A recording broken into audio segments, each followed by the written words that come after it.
Welcome. Today, I bring you good news of great joy. These are eternal truths, really, really deep, that has been hidden from humanity for millennia. This is what they don't want you to know. The real law of attraction and how to apply it in your life. Many people will be familiar with the New Age variants of the so-called law or laws of attraction. And this is going to differ quite widely from what people have heard in the New Age community, in the New Age movement regarding what the law or laws of attraction are. These are the real laws of attraction you're going to be hearing today and hopefully understanding today. Human beings everywhere say that they want certain things in their life. And they say that they want certain things to be present for all humanity. We say we want certain conditions to be present for ourselves and our species as a whole. And we say we want things such as happiness, health, peace, prosperity, freedom, etc. And all these things are great things to aspire to. And we say we want them. Most people will say and tell you we want these things. There are requirements for obtaining the conditions that we say we want. Requirement exists in nature. It does exist. If you want something to be different than the way that it already is, than the default conditions, then requirement exists. If you're okay with things being the way that they are now, requirement doesn't exist. There are no requirements to creating change. You just accept the default conditions the way they are now and go on with your existence and accept it's going to be this way and possibly get worse. But if you want real change to happen, requirements exist.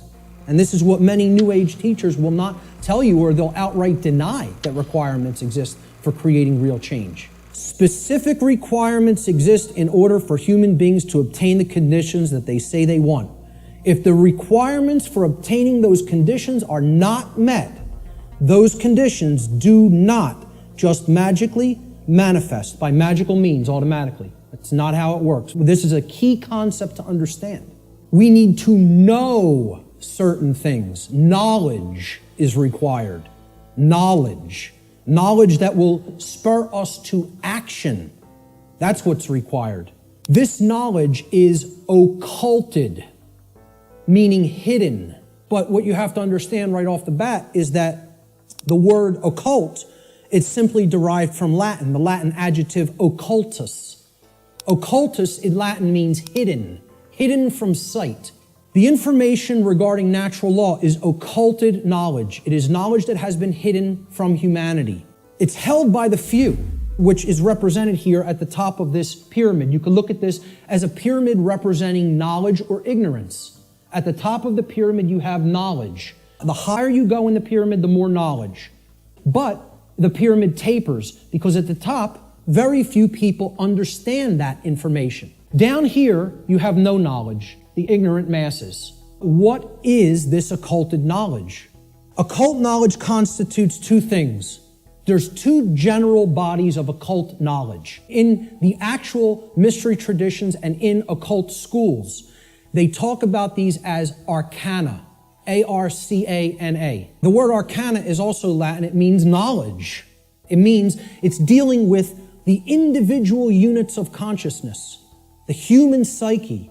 The first major body of occult knowledge constitutes knowledge of human consciousness, how it works, how it operates, what our motivations are. The second body of occult knowledge is called the greater arcana or the major arcana.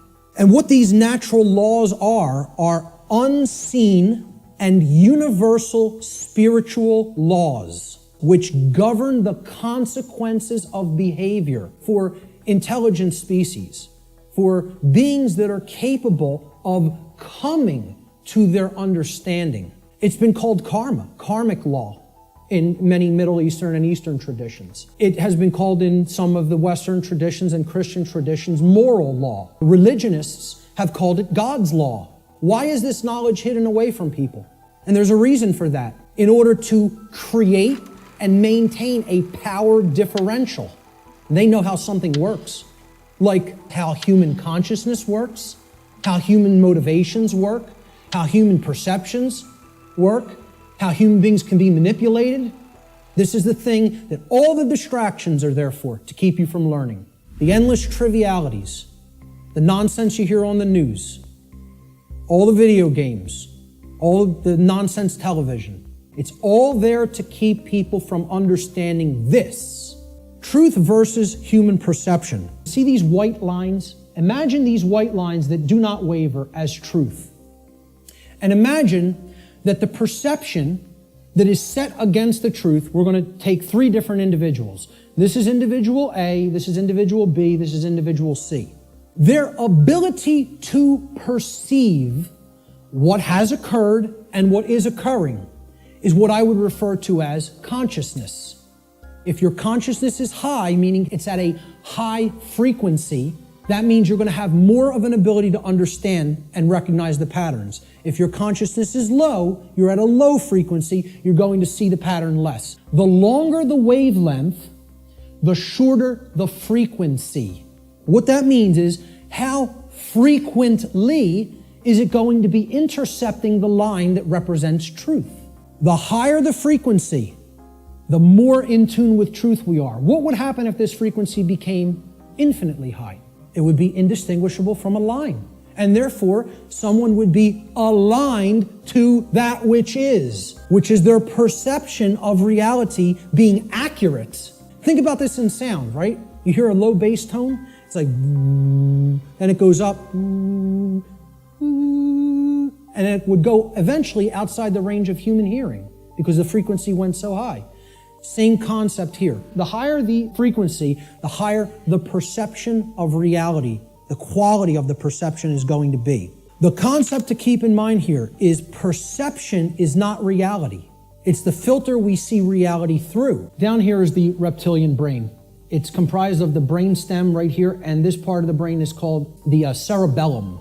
These two components together essentially comprise the R complex. The R complex is the lowest consciousness part of the brain. We don't do any thinking with this part of the brain. It's the reactive part of the brain.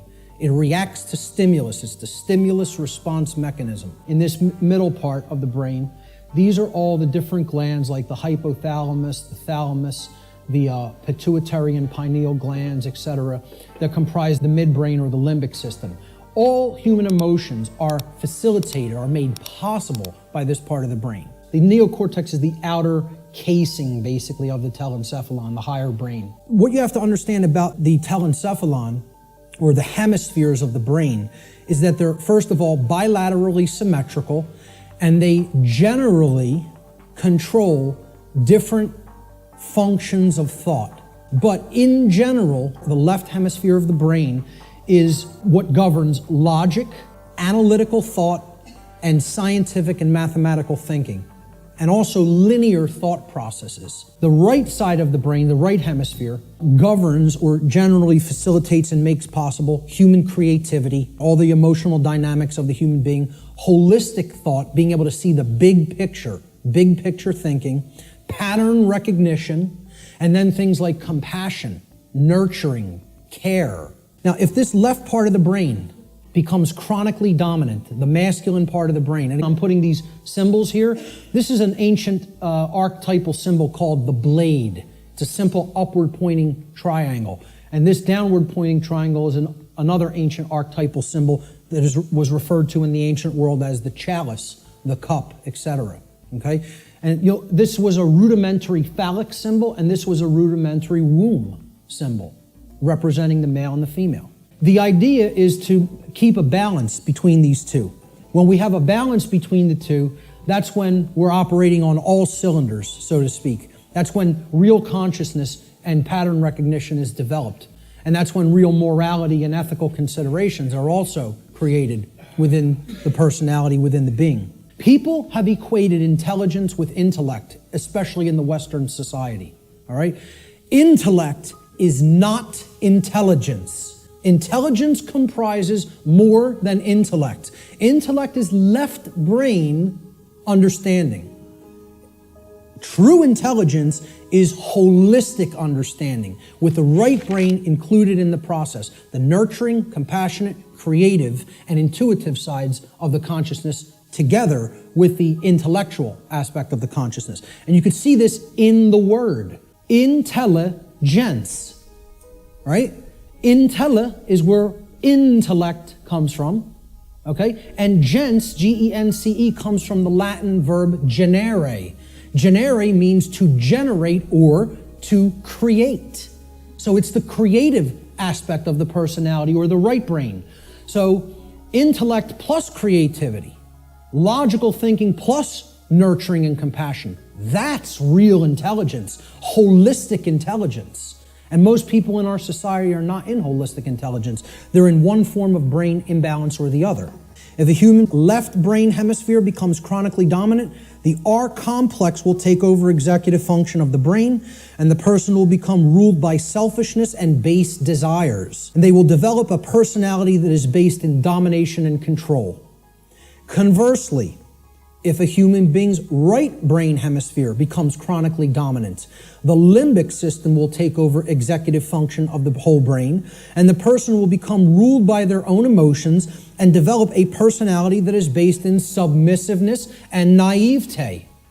The general principles of natural law.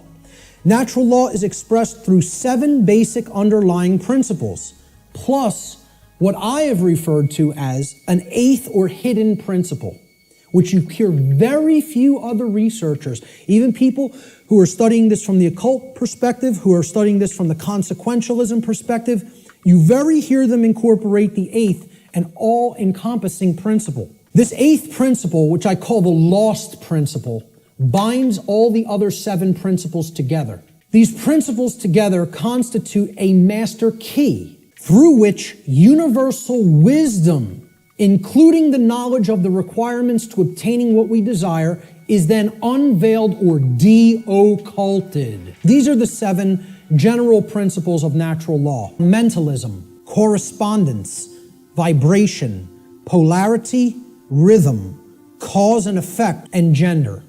The principle of mentalism states that the all, everything in creation, is actually a manifestation of mind. The principle of correspondence states that that which is above is similar or like to that which is below. So what this means is, it's a mirror, okay? The above is like the below is like the above. The principle of vibration simply states that there is no such thing as rest. Everything vibrates, and at the most fundamental level, the universe and every single thing which comprises it is ultimately pure vibratory energy that is manifesting itself in different ways, different frequencies, different vibratory forms. The principle of polarity states that everything has a dual nature to it. There are polarities in everything that exists, okay? Everything has poles, everything has its pair of opposites. However, opposites, they are identical in nature, but they're different in degree. The principle of rhythm. Everything flows out and in. Everything has its tides. All things rise and fall. Everything has a rhythm to it or a swing to it. There's tendencies that exist in energy.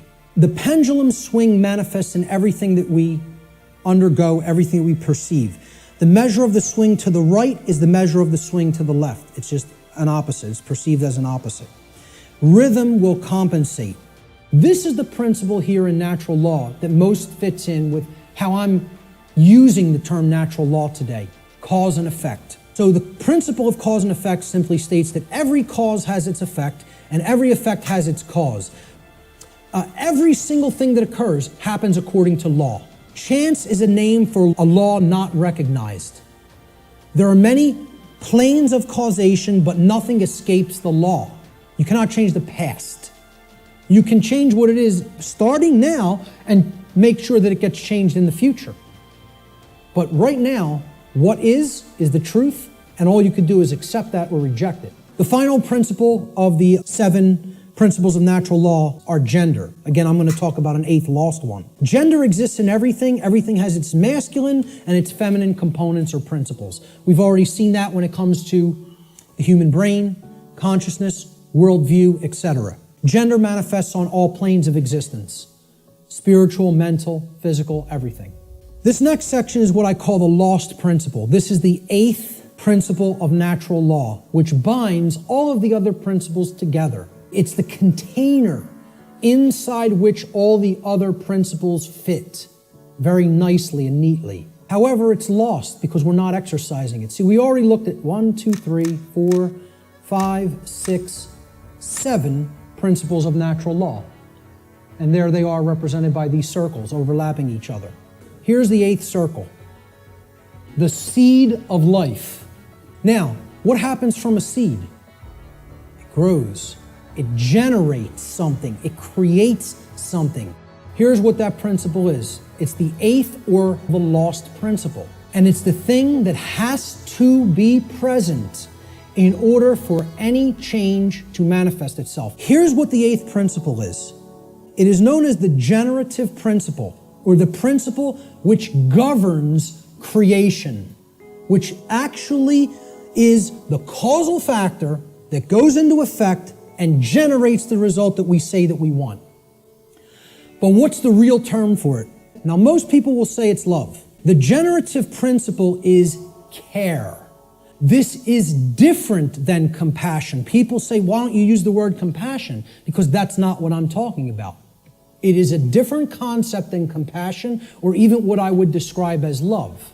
This means, what are you giving attention and helping to grow? What are you focusing upon? Because what you're focusing upon, that's what's ultimately getting generated, getting created, and growing. And this doesn't mean be ignorant of what's going on in the world and don't look at anything that's negative because you're going to feed that and give power to it. That's not what it means. That means, you know what you're feeding? In that instance, if you want to do that, you're feeding ignorance. And that's what's going to grow. It's the exact opposite that the New Agers want you to believe that it is. By ignoring the negative, you are ensuring that more of it occurs. You are fueling it by ignorance. This is what you're giving your energy to. This is what you're focused upon. This is what you actually care enough about to do, to spend your time on, to put your attention on, to manifest in the world. That's what I'm talking about as care. That's what generates our experience in the aggregate. Most people don't care about what's really happening. Therefore, it is an impossibility for us in the aggregate to change the direction of energy, to change the direction of consciousness, and ultimately to get what we say we want. That's how the real law of attraction works. Here's how it actually operates. The lost principle is the dynamic of care.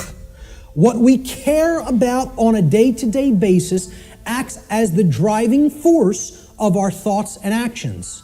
What did I say we need to develop? The heart, mind, guts, right? Heart, mind, guts, in that order. Care comes first. You got to care enough to know, to develop the knowledge, okay? Then you got to act on it and put it into practice. Apply it. So that's the order. Heart, mind, guts. Care, knowledge, action. Those are the steps. And all three of those have to be in place. That's what unity consciousness is. It's unifying thoughts, emotions, and actions. The three aspects of consciousness, such that there is no contradiction between them. Our thoughts, what we say, what we think, how we feel, and how we act are one and the same. There's no contradiction. That's unity consciousness. Therefore, care is the driver of our thoughts and actions. It ultimately can be seen as the generator of the quality of our shared experience here on the earth. Care is what generates the whole thing. Hence, it has been called the generative principle. Liken the heart to a pump in the body. Well, what does a pump do? It's a generator. It provides energy. It moves the life force through the blood in the body. In every ancient tradition, they talk about the life force being in the blood. The heart is what pumps that through the whole physiology and enables us to continue to sustain life. As important as the brain is, which we just talked about the importance of it, the heart is ultimately what's generating the experience, because what we care about determines what we think about on a daily basis most of the time, and therefore how we behave.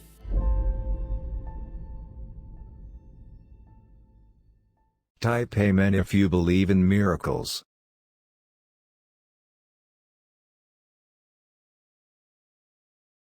Remember to like this video, and give thanks.